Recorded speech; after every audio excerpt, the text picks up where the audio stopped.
Have you ever looked at a giant skyscraper and thought, what if I could own a piece of that? I don't just mean investing in the company that owns it, but what if you could own a digital deed to a fraction of the actual building? Well, that's the huge promise of tokenization, a technology that is poised to completely rewrite the rules of ownership. But as we rush to build this new digital world, we have to ask ourselves a really important question. Is it a fortress, or is it just a house of cards? Let's find out.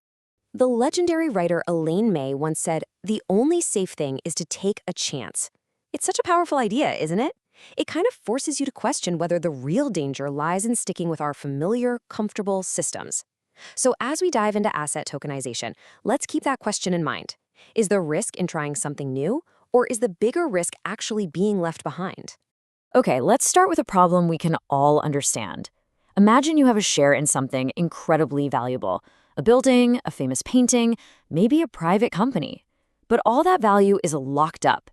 You can't just easily sell a small piece of it if you need some cash. It's pretty much all or nothing.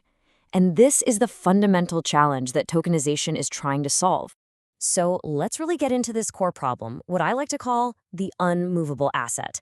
I mean, these are basically treasures that are locked away in plain sight. Think about it. The world is just full of these valuable things. Art, real estate, private companies that are beautiful, but they're just stuck. You can think of them like these beautiful giant boulders. They have immense value, but they are incredibly difficult to move or to divide up or to share. The financial term for this, you've probably heard it, is illiquid. It just means your wealth is trapped, making it really hard to access or use for other opportunities. So how do you move a boulder? Well, you break it down into smaller pieces. And that's exactly what this technology does. It's almost like a kind of digital alchemy, transforming these solid physical atoms into liquid tradable bits. And here it is, the core innovation, asset tokenization. At its heart, it's the process of converting the legal rights to a real-world asset into a digital token that lives on a blockchain. You can just think of each of these tokens as a secure digital deed to a tiny, tiny slice of the whole thing. So how does this whole thing actually work? Well, first, you create a legal wrapper for the asset, often something called a special purpose vehicle, or SPV. This company now officially owns the asset. Second, you use a smart contract, which is really just a self-executing piece of code, to create or mint digital tokens. And third, you can now sell and trade these tokens on a digital marketplace, a lot like how you trade stocks. Now, if this process really scales up, the implications are absolutely huge. It opens the door to what a lot of people are calling the promised land of finance, a world of completely liquid assets. And the potential scale of this is just staggering. Some forecasts are projecting that the market for tokenized assets could reach as high as $16 trillion by 2030. So yeah, this isn't just some niche idea, it's a fundamental reshaping of our capital markets. The vision here is incredibly powerful. Tokenization promises to unlock all that trapped liquidity through what's called fractional ownership. It could create global markets that literally never sleep, operating 24/7 with way more transparency and much lower costs. I mean, it's a really compelling picture of a more accessible and efficient financial system. And this isn't just some theory. It's already happening. We're seeing major asset classes getting tokenized right now, from real estate and private credit all the way to US government bonds.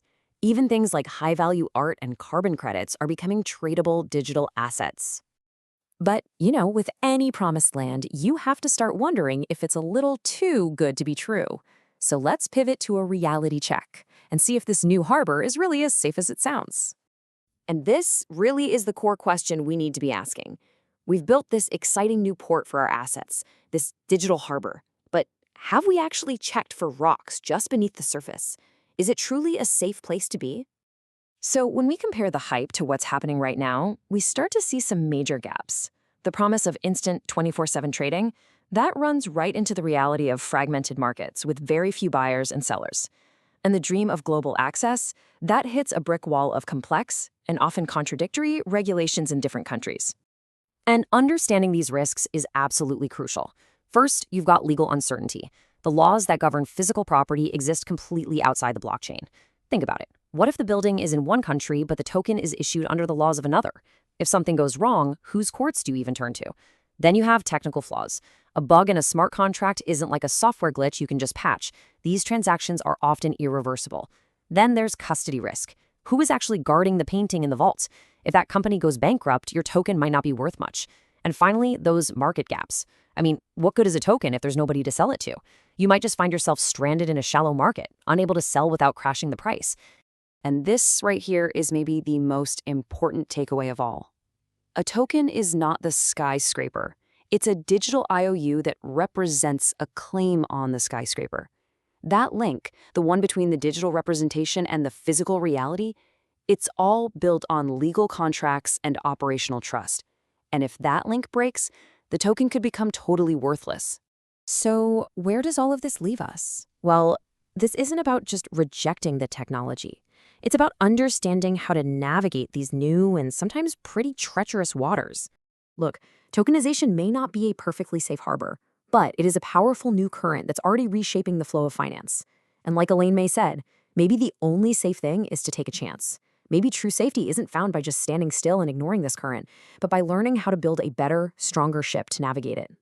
All right, so to sum it all up, first, tokenization is unlocking a massive amount of value from those stuck real-world assets. Second, it really does hold the promise of making investing more democratic by allowing for fractional ownership. Third, and this is a big one, this new digital world comes with very real, very serious risks, legal, technical, and operational.